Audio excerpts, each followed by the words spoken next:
अगर आप भी चाहते हैं नए वीडियो एवं नए ऑडियो देखने एवं सुनने के लिए तो हमारे गोल्ड स्टूडियो चैनल को सब्सक्राइब जरूर करें एवं बेल आइकन दबाना ना भूलें। Yo DJ, let's move those feet.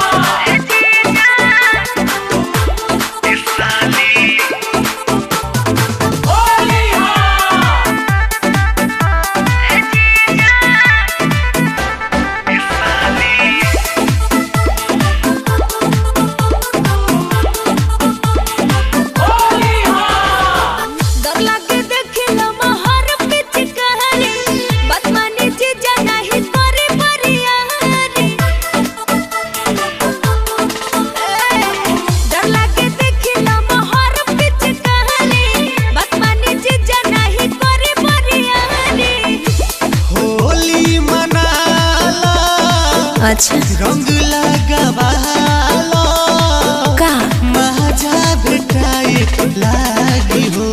ए जीजा तोहर मोट हमर छोट दुखाए लागी हो। ए जीजा तोहर मोट हमर छोट दुखाए लागी हो। ए साली ऊपरा से डालब नीचावा जाए लागी हो।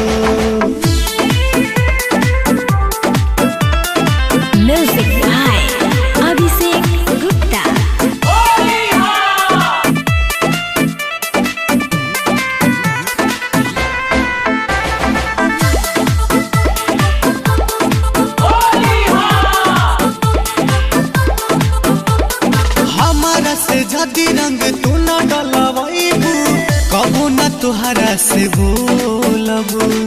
तनी तनी बात पर ए हमर जीजा जी काहे नाराज होला हमारा से जदी रंग तू न डलवाईबू कबो न तुहरा से बोलबू। तनी तनी बात पर ए हमर जीजा जी काहे नाराज होला मिसे दगालिया फिर के हम से दलालिया मन पानी आए लागी हो।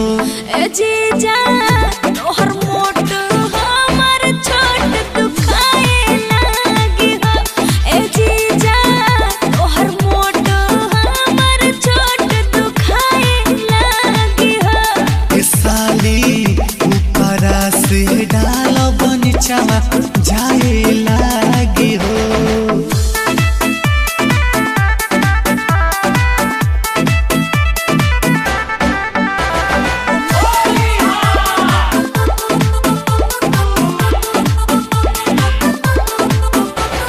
हर साल फागुन में कई दिलु माना अच्छा रह जला मन छछान के। राज बरजेश सुन रजनी हो राजा आज पूरा कलया अपन मन हो। अच्छा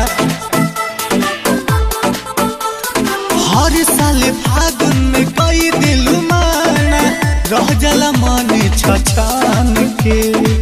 राज बरजेश सुन रजनी हो राजा आज पूरा कलया अपन मन हो। जवन होई देखल जाई भुइया बिछाव चटाई हटिया चढ़ चढ़ाए लागी हो। ए जीजा तोहर मोट हमर छोट दुखाए लागी हो। ए जीजा तोहर मोट हमर छोट दुखाए लागी हो। ए साली ऊपरा से डालब नीचावा जाए लागी हो। अरे बात पूछा।